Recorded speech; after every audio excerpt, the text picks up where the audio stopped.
Gente, vamos falar com vocês um pouco hoje sobre a parte de interpretação de textos, principalmente abordando as questões da argumentação. Isso, argumentação. Às vezes as pessoas ficam ali sofrendo um pouquinho quanto ao conceito de argumentação, de como é que se faz para atingir um objetivo, uma compreensão do texto, a compreensão de uma questão dentro da prova. E um dos aspectos que mais são cobrados dentro desse contexto aí, na verdade, são os fatores ligados à causa e consequência. Quem produz e quem foi produzido. Ou seja, é importante que a gente compreenda que quando ele faz uma pergunta, ele vai buscar uma informação de dentro de um texto. E essa informação de dentro de um texto, ela está posicionada quase que espacialmente. Ou ela é um fato anterior, ou ele é um fato posterior. É um fato que gera ou um fato que é gerado. Então, é sempre importante que a gente posicione esses elementos para perceber quem é o fato gerador, a causa, e quem é o fato gerado, a consequência, o problema que é gerado. Né? Às vezes parece simples tudo isso, mas não é. Imagine que eu diga a você que uma criança entrou correndo pela sala, tropeçou no sofá, caiu no chão e machucou a perna. E eu pergunto, por que essa criança machucou a perna? Você já me responde, lógico, né? Porque ele entrou correndo pela sala, e desde quando entrar correndo pela sala machuca a perna de alguém? Percebam como é bastante comum que a gente confunda essas relações de causa e consequência. A criança entrou correndo pela sala, tropeçou no sofá, caiu no chão e machucou a perna. Vamos entender que essa criança só machucou a perna porque caiu no chão? Ela só caiu no chão porque tropeçou no sofá? E só tropeçou no sofá porque entrou correndo? Então agora nós temos uma relação. Entrar correndo é a causa de tropeçar no sofá, e tropeçar no sofá a consequência de entrar correndo.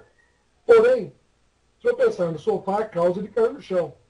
E cair no chão é a consequência de tropeçar no sofá. Por sua vez, cair no chão é a causa de machucar a perna. E machucar a perna é a consequência de ter caído no chão. Então, se eu digo que essa criança machucou a perna porque ela entrou correndo, eu estou estabelecendo uma falsa relação temporal, uma falsa relação de fato gerador e fato gerado. Um erro de causa e consequência. A premissa, o ponto de partida não nos conduz ao ponto final. Então, vem no nosso quadro aí o que nós temos como elementos de argumentação que são importantes, fatores que devem ser observados. Primeiro, lembre-se, eu tenho um fator e eu tenho um resultado.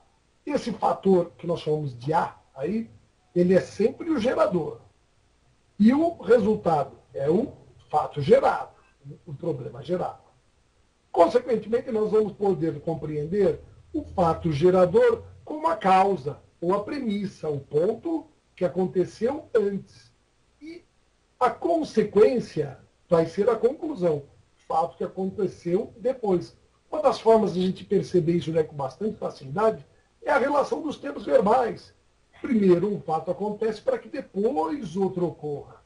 Tá?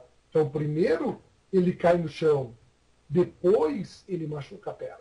Se eu inverter as relações, eu estou dizendo que, de repente, machucar a perna que o levou a cair no chão, se fosse numa outra condição, eu poderia concordar, mas não é o fato que está acontecendo. Eu preciso saber quem determina que relação. Então, vamos ver isso daí acontecendo agora, num exercíciozinho que a gente vai brincar com ele um pouquinho aqui, justamente essas relações de causa e consequência. Então, vamos colocar o que? P, chamando de premissa, o fato anterior, e C, o fato posterior. Vamos começar com o primeiro deles, que vai determinar para a gente o seguinte. Ele vai determinar, dentro desse nosso contexto, se o fato é de anterioridade ou posterioridade. Então vejam comigo. Eu tenho na primeira alternativa. É possível que Roosevelt ganhe as eleições presidenciais.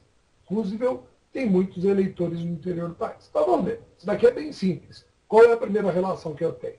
Eu tenho que saber o que acontece antes e o que acontece depois.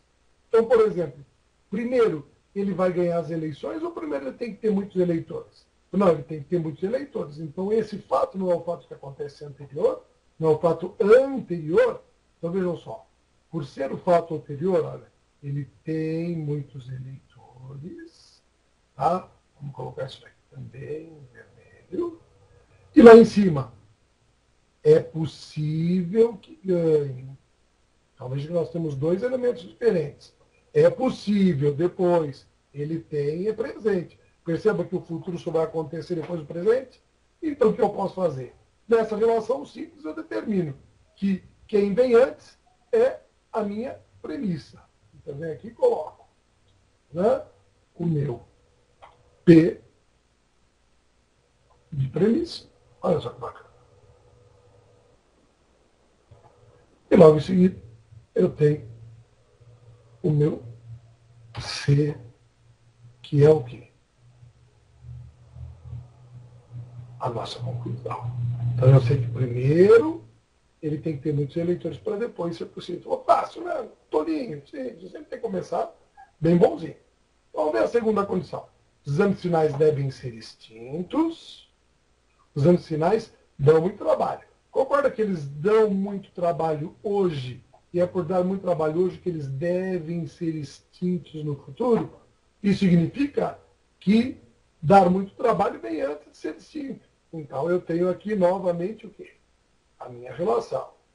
Eu tenho P do fato anterior, na verdade, que é esse daqui, olha. Dá muito trabalho. E tem o C, que é o que? O fato posterior, né? Que é os exames finais devem ser extintos. Então, veja, primeiro dá trabalho, depois é extinto, né? Eu não vou extinguir para depois dar trabalho. Não tem cabimento. Veja só aqui que interessante. Ele já namorou muitas louras, ele tem certa queda por louras. E nessa é interessante porque você poderia dizer o seguinte: falou, professor, mas se ele tem queda por louras, então ele namora louras. Mas perceba que as relações de tempo verbal aqui dizem diferente. Ele já namorou, é passado.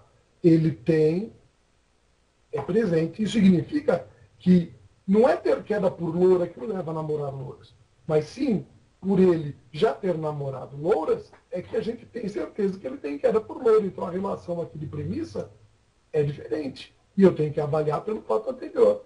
Então qual que é a minha premissa aqui? A minha premissa é o fato anterior. Ele já namorou. Tá? Passado. Qual que é a consequência disso? Nós temos o quê? Ele tendo queda por louras.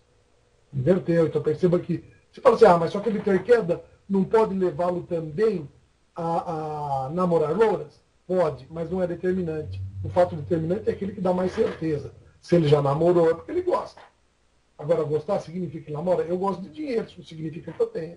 Tá? Agora, se eu tenho muito dinheiro, o que eu faço? Eu jogo fora se eu não gostar, e se eu gostar, eu fico, gasto tudo sozinho. Sou feliz assim. Tá? Veja só o próximo.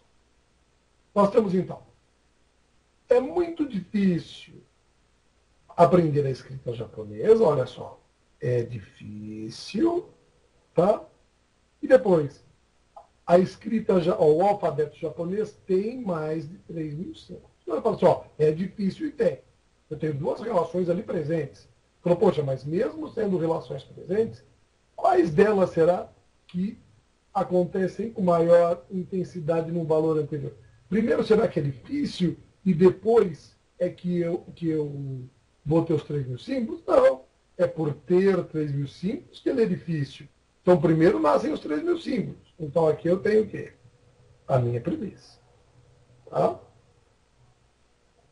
E, depois de ter tantos símbolos, é que eu descubro o quê? Que é difícil de aprender. Então, essa é a minha conclusão. É a consequência do fato. Né? E vamos ver esse último aqui, para a gente poder fechar nossa brincadeira hoje. Vejam bem. O que nós temos aqui dentro desse conceito? Pedro é mau motorista. Pedro bateu com o carro muitas vezes este ano. Você pode fazer a mesma coisa anterior, né?